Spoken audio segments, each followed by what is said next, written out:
Hello everyone, Steam Trucks Productions here, and welcome to the first episode of a brand new series called Inside the S.E.S.R workshops. A series that is all about stuff going on inside the workshops here at the S.E.S.R to avoid millions of different standalone videos. This first episode, we build a 16mm Narrow Gauge Lowmac wagon which I got for Christmas.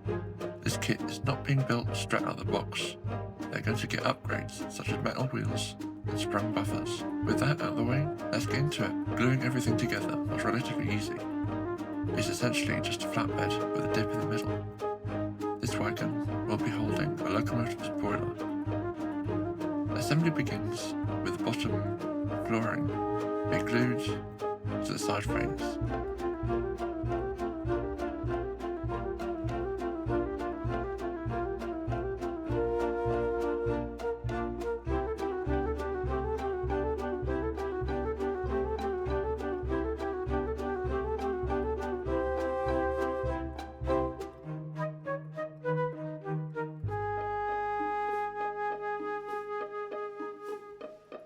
Here you can see the Lowmac assembled and awaiting a coat of paint.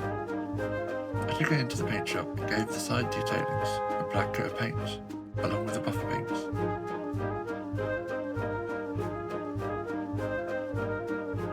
I gave the buffer beams first a red coat of paint,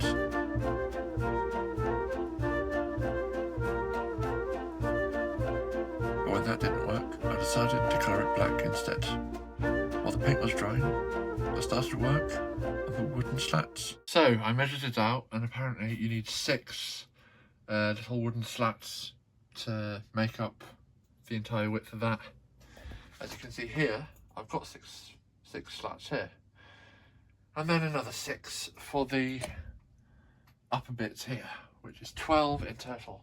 I've only got 3, so I've got 9 to go, and then I've got 2 more to go over there.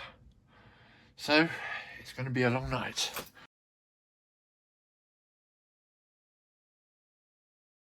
Right, so it's now 15 minutes later and I'm finished.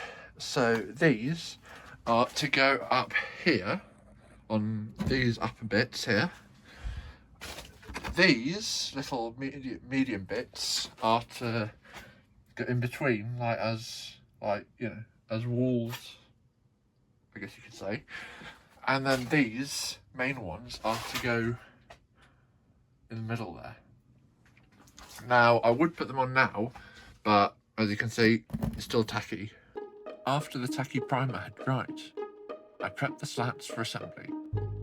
I decided at that point that the black crissy-crossy bits on the sides were going to be kept off, because personally, I like the way it looks without them on. The quote-unquote planks went on next.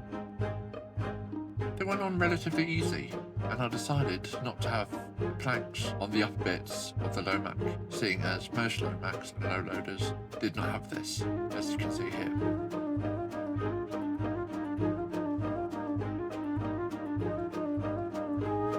After putting the slats on, now it was time for me to machine the sole bars. The sole bars are the parts of the frame that hold the axle guards and wheels in place. I was not able to use the original sole bars, so I had to make some new ones out of pin-and-shut sticks. These sticks are weatherproof and waterproof. I got a pin-and-shut stick and cut them into 4 small pieces. I continued to spray paint them.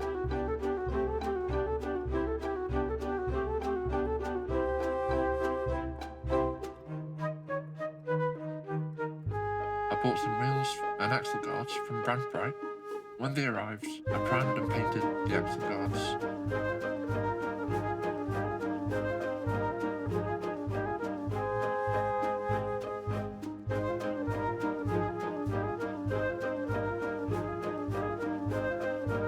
When the axle guards had dried, I fit them to the Lowmac. I assembled everything, the Lowmac, ready for a test run.